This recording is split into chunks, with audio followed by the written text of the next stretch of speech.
आदिवासी भी जिन्हें घिनौना समझते हैं, उन तौर तरीकों को आप दंड विधान कहते हैं? तो ऐसे दंड विधान को आग लगा दीजिए। अपने न्याय शास्त्र को गंगा में बहा दीजिए, अपने शासन को सूली पर चढ़ा दीजिए। जिस राज्य की मति भ्रष्ट है, उसका माहिष्मति जैसा बड़ा नाम, छी। देवसेना, इस महान साम्राज्य के बारे में अगर एक और अपशब्द भी निकाला।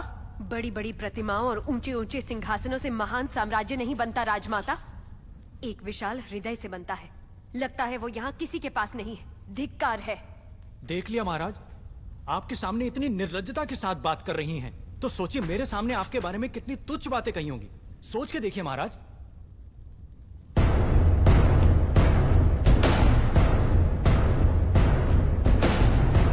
बाहुबली, बाहुबली आ गए, बाहुबली।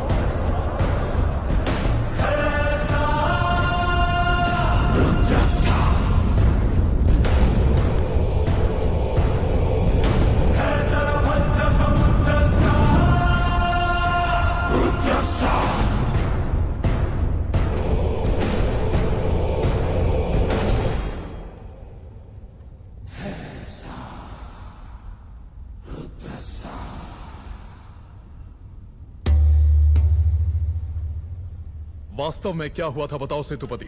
शिवालय भक्तों से भरा हुआ था महाराज। देवसेना भी वहां दर्शन के लिए आई। तभी आपके आने का समय हो गया था, तो मैंने उनसे कहा कि वो मुख्य द्वार की जगह दूसरे द्वार से आए। बाहु, ये क्या व्यवहार है? तुम पीड़ित को धमका रहे हो। विनती करने से सच बाहर नहीं आएगा महाराज। अपनी हद पार कर रहे हो बाहुबली। एक गर्भवती को बेड़ियों के साथ खड़ा करके ये सभा पहले ही अपनी हद पार कर चुकी है माँ। चाहे गर्भवती हो या वृद्ध, तुम हो या मैं, न्याय विधान सबके लिए एक है। जानते भी हो क्या हुआ था? क्या हुआ था देवसेना? शिवालय में सभी महिलाओं को एक तरफ बुलाया। अंदर भेजने के बहाने वो सब पर हाथ डाल रहा था। मेरे साथ भी वो यही करने वाला था, तो उसकी उंगलियां काट दी। गलत किया देवसेना। औरत पर हाथ डालने वाले की उंगलियां नहीं काटते, काटते हैं उसका गला।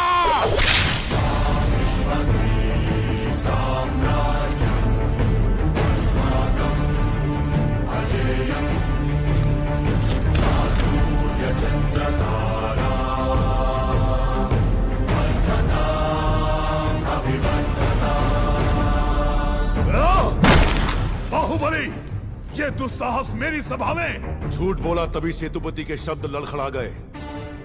निर्दोष है तभी देवसेना ने निडर होकर सब सच कह दिया।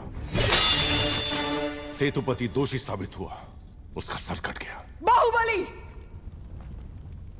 मान लिया सेतुपति अपराधी है भी, तो इसका निर्णय किसे करना चाहिए, दंड देने का अधिकार किसे होना चाहिए, तुम्हें या महाराज को? या फिर तुम खुद को महाराज मानते हो? गोद भराई के दिन तुम्हारी पत्नी चाहती थी कि महाराज तुम्हें बनना चाहिए। उसकी इच्छा पूरी करने के लिए ये दुस्साहस किया तुमने।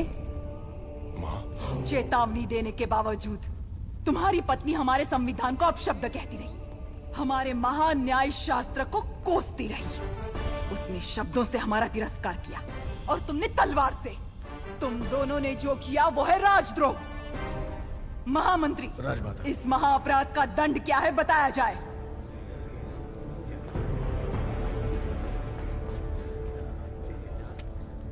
राजकुटुंब से यदि ऐसा अपराध होता है तो उन्हें राजमहल से सदा के लिए बहिष्कृत कर दिया जाए राजमाता।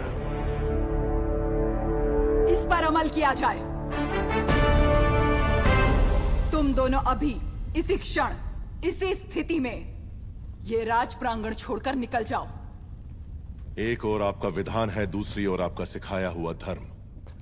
इन दोनों के बीच जो संघर्ष है उसमें मेरी तलवार धर्म की ओर झुक रही है। मां,